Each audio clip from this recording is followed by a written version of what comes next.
Akibat apa? Akibat keputusan, aktivitas, perbuatan kita di masa lalu.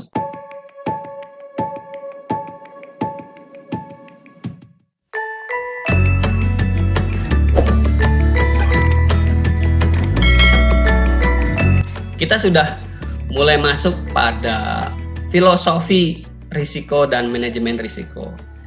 Yang pertama harus kita pahami bersama adalah membedakan yang namanya masalah dengan risiko. Banyak dari kita dalam kehidupan sehari-hari atau dalam aktivitas di perusahaan kita, di organisasi kita, itu bias antara masalah dan risiko. Ketika mati listrik di rumah atau di perusahaan kita, listriknya mati, kita bilang, wah risiko nih, mati listrik. Sebenarnya itu bukan risiko kalau listriknya udah mati.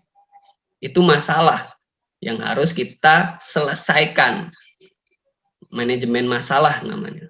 Nah, jadi pertama, mari kita bagi dulu menjadi 3 rentang waktu. Ada masa lalu, masa kini, dan masa depan.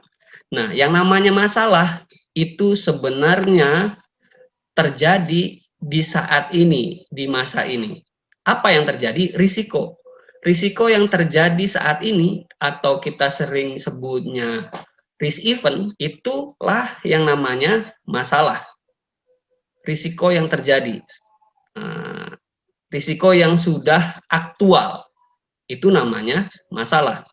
Akibat apa? Akibat keputusan, aktivitas, perbuatan kita di masa lalu. Sedangkan kalau risiko itu apa? Risiko itu sebenarnya potensi, kemungkinan yang bisa terjadi di masa depan, tapi juga bisa tidak terjadi di masa depan.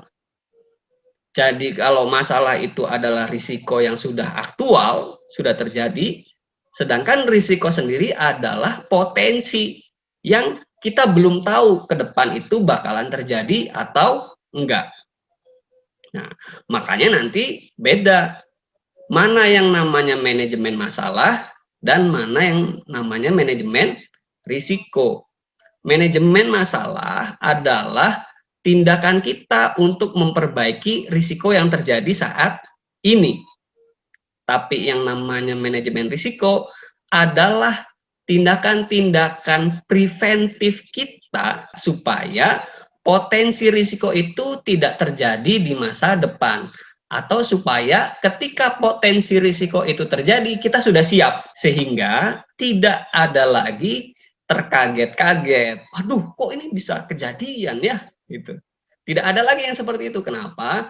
Karena sekarang kita sudah mengassessnya kemungkinan apa saja 1 tahun ke depan yang terjadi. Misalkan kalau kita pakai periode dari Januari sampai Desember, 1 tahun ke depan yang bakalan terjadi ini apa saja kemungkinannya.